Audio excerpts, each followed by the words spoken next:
Good morning and welcome to Church at Home with Rachel for Thursday, the 27th. If I start to shiver, just ignore me. It's really cold in here. I'm in the Vermilion St. Xavier's office this morning, and it is really, really chilly.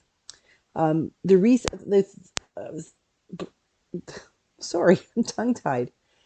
I wanted to talk to you today about something else that I mentioned that Wayne brought up for me. He was on fire on Sunday in his comments. I talked a little bit earlier this week about um, sometimes we need to say nothing. And something else he said in a comment he made on Sunday to my video was, what about when we listen to God and it doesn't work out? That's, that's a really tough one, isn't it? When we listen to God and it doesn't work out. My pat answer is going to be, and it's not pat, I'm not trying to be facetious, because I really do believe this. I believe that things don't work out the way we want them to or we think they should. And that doesn't mean that God didn't listen. I really do believe that in the grand scheme of things, in the fulfillment of all time, when God unfolds something in our lives or allows something to unfold in our lives, there's a greater purpose. We may not understand it right now. Um, I do believe there are things that we are just never going to be able to reconcile or understand or settle down and come to a peaceful place in our lives about things. Then there are other things that are. I'll use a personal example. Of course, I always do. Um, a couple of different personal examples. First one that had a happy ending. Some of you know that I have been married to Rob for almost 18 years. I'll be 18 in September. I was 32 when I met Rob. We got married when I was 34. And I'd never dated. I mean, one guy asked me if I'd like to go out. His name was Rodney. I was working at Burger King in Clifton Hill in Niagara Falls. I was in the summer between grade 9 and 10. And he came in one morning before his early shift at the hotel. I was working the um, opening shift, so it was like 6:30 in the morning. Nobody else was there, and he asked me if sometime I wanted to go out. I said sure. I was tickled pink. I knew Rodney from school. He was a nice guy. Um, I gave him my phone number, or at least I think it was my phone number. I was pretty tired. Um, he never called me. That was the only time I was ever asked out until Rob. And then Rob never really asked me out. We just sort of started hanging out, and then it got, like that's just the way it should be. We're together, hanging out, doing stuff, taking care of his kids, doing homework, writing sermons, just being. And it worked. It was wonderful. But that doesn't mean that until 32, I was the most happy-go-lucky, isn't life awesome kind of person. I was kind of miserable for a lot of that. Like, I mean, I watched both my younger sisters date and get married and have children. And then I, here I am, I can't even get a date. And I used to bemoan that. I used to think that God was so mean and how can you do this? And it wasn't like I didn't meet people. I was involved with volunteering for hockey when I was a teenager. And then as an adult, I was working and volunteering everywhere. I was very involved in my community as a priest. And I mean, maybe that's not exactly what people want to do, but I, the fact is, I was frustrated. I could not, like, how, okay, God, what is the problem? How come everybody else can have a significant other in their life and I can't? What is wrong with me? That was the biggest part. That was the biggest question, was the what is wrong with me thing. And I went through high school like that, didn't go to my high school graduation, like my prom. Um, I went for a drive that night, stopped and rented some videos and took home Burger King and ate a Whopper with cheese and watched some cheesy rom-coms on the TV in my parents' den at the end of grade 13. I look back now and I can smile, but I wasn't smiling then. I asked God every day because I was lonely. And I thought to God, this is crazy. I'm a good person. I'm kind. I'm generous. I have a fairly good sense of humor, I think. I have an incredible capacity to love, and yet there's no one. And I went off to university, and no one, and I went off to university again, and no one. It wasn't until I'd been out of university for oh, 4 years, like done both my degrees, before I even met Rob. And then the irony is, I met him at university. I went back to take a course, and there he was. He was in first year of seminary. and I was going back to take a crisis counseling course at the seminary. And looking back, I could kick God and say, like, why did I have to go through all that? But the fact is, I know now why it was important, because of all of the things that those experiences made, that I went through, and the availability I had to be present for other people, including the early years of my nephew Quinn, and a little bit for his sister Rayanna. As time went on, as Rob came into my life with his kids, his boys were just little at the time, but also as I moved, it was more and more difficult to see my own family. But I did have some really really wonderful times when it was just me and particular Quinn. He was my little buddy. We hung out. It was great. I loved it. I love him. Still do. He's a wonderful, wonderful human being.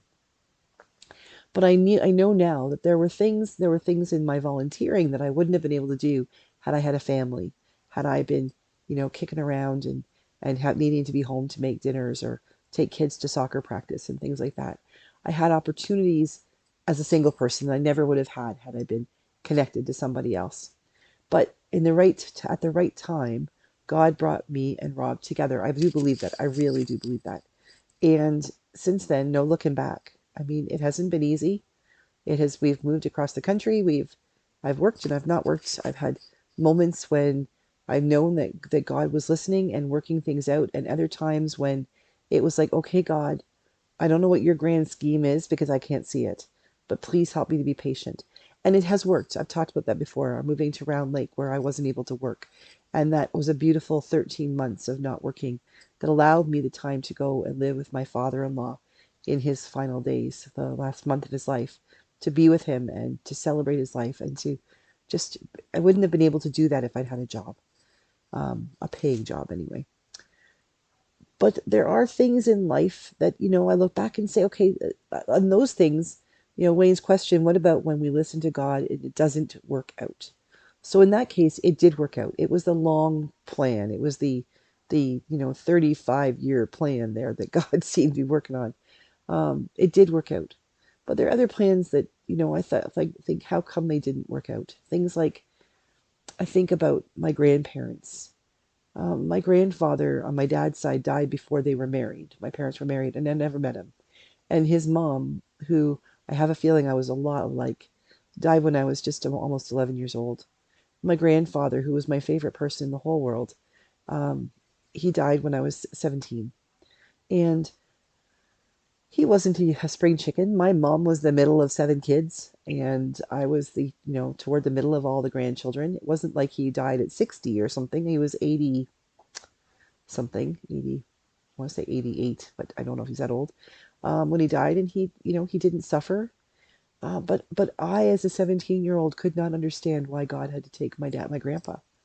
Why he had to, like, why I couldn't have my grandpa for a lot longer. Other people, I know people whose grandparents are still alive, and they're my age. And I've been without a grandparent for 30, 33, no, 30, well, over 30 years anyway. Um, 34, 35 years. It's tough. Those are questions I can't answer. And I get asked them a lot. I do. That's one of those things that I get asked. I do have people who say to me, especially later in life, when they're looking at the end of their life, maybe not when they're sick, but when they're talking about things like that. Some people just have this incredible ability to look back, like my first story, and say, I was grumpy with God, or I was PO'd with God because of this, in my early years. But looking back on my life, I can see now what God was doing. And yet there's still, everybody seems to have that one or two questions about, God, I asked for this and it never happened. Something else I had always wanted was to have children. I always wanted to have like a ton of kids, and I don't, for various and sundry reasons. And is that God's plan? I don't know if that's something that God ordained and said, no, Rachel, you're never going to carry a child, you're never going to be a mom. um, or whether it's just a circumstance of environment and biology and all those things, that God says, okay, so helps me to see a different path. Okay, so you didn't get to have kids, but look at all of the children you have had in your life. I look back on my first parish before I met Rob, and my Sunday school and my first communion class, and especially in Mitchell, I had like 9 kids who just came out of the woodwork for first communion classes, and we had a blast. We learned about Greek and Hebrew, and we learned about blessing of candles. We learned about what the Eucharist is and who God is and who Jesus is, and they taught me so much. And their artwork decorated the church. It was amazing. And then over the years, I look back on my friend Alex and think, if Alex hadn't been in my life, who would I be? I wouldn't be who I am now, because Alex taught me so much about acceptance and about understanding that people, who a person is what they look like. Who a person is who they are in their heart. And I think I knew that, head knowledge, but my heart knowledge, that came with Alex. Definitely came with Alex, who I see as my little brother, and sometimes I think of him as my kid. So God help him.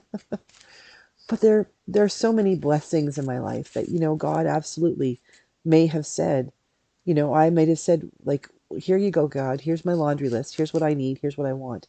And God may have said no. And I may not ever know why. You may not ever know why. Although probably if we sat down and had a cup of coffee together and shared our stories, we could probably look back into our lives and see the ways that God was working out a different plan. That had we gone with our plan A, God's plan B turned out pretty darn good in the end. But there may indeed be things that, like me not having children, it's just a thing. It's not a bad thing. It's just a thing. But when you grow up thinking that that's what you want in your life, it's a hard thing to let go. And you know what? And as I said, I know I've been blessed by so many other children, but they could have been in my life anyway. So maybe that's just one of those questions I'm going to have to ask God when the time comes, when we're face to face, and say, okay, so what was the big deal? How come? And who knows? God may even say, I don't know. Why not? What happened? But the fact is, I still get up every day and I give thanks for the life I have, for the answers that God has given me, and the times when God has said no. And the older I get, the better I get at it, but I'm still an impatient little cuss. I still have moments when I really just have a temper tantrum and say, God, this isn't fair. And God just waits for me and says, when you're done, we'll have a conversation.